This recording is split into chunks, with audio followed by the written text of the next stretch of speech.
All right, let's just jump right in. This is an incredible story, and what makes it so special is that it's a true story, told by the woman who lived it.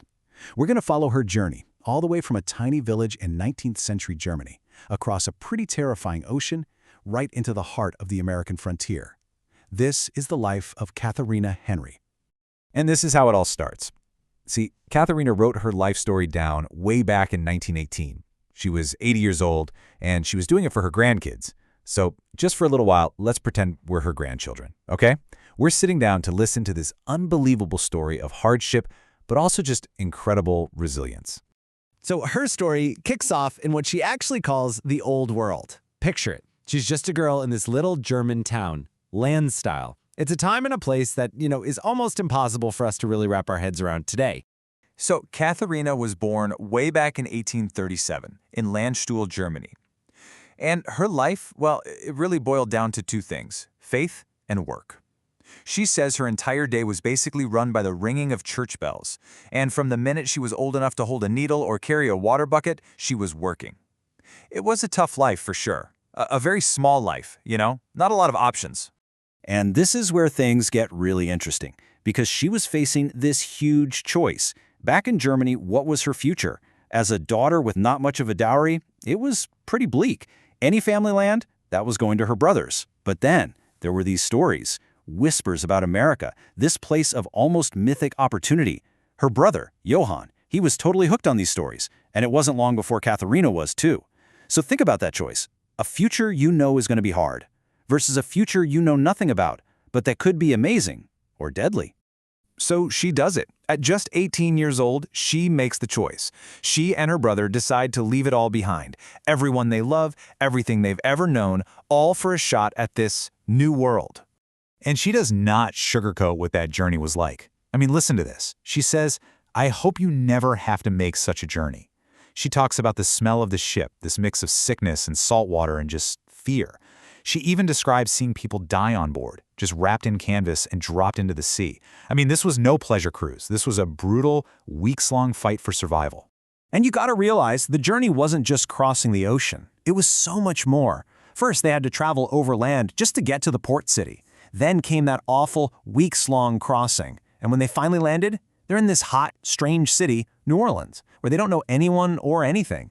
And even then, it's not over. They still have another long trip up the Mississippi River to St. Louis, which was where a lot of Germans were settling. Okay, so once she gets to St. Louis, that's when the real work starts. The work of, building a life in America from absolute scratch. And for Katharina, that meant two things: building a family and, well, continuing to push west. And it's in St. Louis where she meets a fella named Ignatius Grieser. He was a lot like her, another immigrant from Germany, a skilled carpenter. And the way she describes him is just so sweet and simple. She just says he had kind eyes and strong hands. That's it. They got married in 1858 and started their family. A true partnership, forged in a brand new country. I mean, look at this timeline. It really shows you that her life was just constantly in motion, from Germany to Missouri. Then after the Civil War, they pack up and head out to the Nebraska frontier.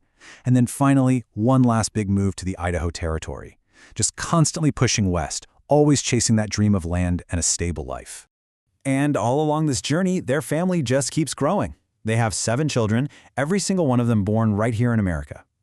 She actually writes with a lot of pride about how her first daughter, Anna, would be a true American and would never have to know the old country. She was building a completely new legacy, one kid at a time. But this journey, which was so full of hope, is about to take a really devastating turn once they get to Idaho. In her own writing, she calls this period "my greatest sorrow." See, Idaho, this was supposed to be it. The final stop, the place where they could finally put down some deep roots. They were drawn there by all the talk of rich soil, good farmland. It was the place where Ignatius's dream of owning his own piece of land was finally going to come true. And then, tragedy strikes. Catherine's words are so stark. She just writes that Ignatius had met reverses. Now, on the frontier, what does that even mean? It could be anything, right? A failed crop, crushing debt, broken equipment. We'll just never know the full story, what was really weighing on his mind. But we do know what happened. In June of 1879, he took his own life. He was only 44 years old. And just like that, she was completely, utterly alone. She was 41, a widow, in the middle of the Idaho Territory, which was still pretty wild back then. She had a farm to run and a huge family to feed. That American dream, it had just turned into an absolute nightmare. And just look at this. Look at the kids she was left with. Okay, her oldest, Anna, was married and out of the house. But at home, she had Frank, who was 17. And then it goes all the way down the line. Adolf at 10, Amelia at 8, all the way down to little Charles, who was just 3 years old. I mean, can you imagine? That was the scale of the challenge she was staring down. It seems impossible. But here's the thing. She didn't collapse. She didn't fall apart. Right here, in her darkest moment, Katharina's story changes. It goes from being a story of hardship to a story of just unbelievable strength. This is the moment she becomes the matriarch of what's basically a dynasty. So how on earth did she do it? Well, her answer is incredible. She just wrote, "I was too busy to fall apart." Wow.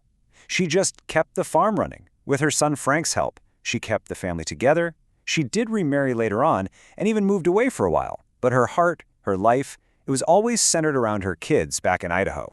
And it's amazing. Her kids didn't just get by, they thrived. Her sons, Frank, Adolf, and Charles, they all stayed right there in Idaho and became farmers themselves. And get this, look at the families they built. 10 kids each. The Grieser name didn't just survive in that part of the country, it basically exploded. And this number says it all, 54.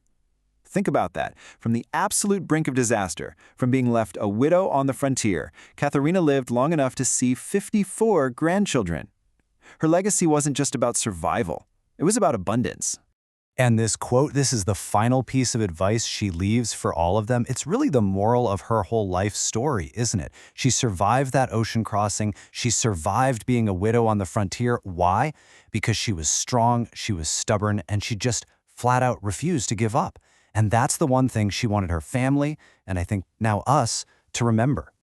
So Katharina's story might have ended in that little town in Idaho, but you can feel how it echoes down through the generations. It's a powerful American story, for sure. But you know what? It's not totally unique. So many of our families are built on these same foundations of courage and survival. And that really leaves us with a question to think about, doesn't it? What stories of resilience are hiding in your own family's past?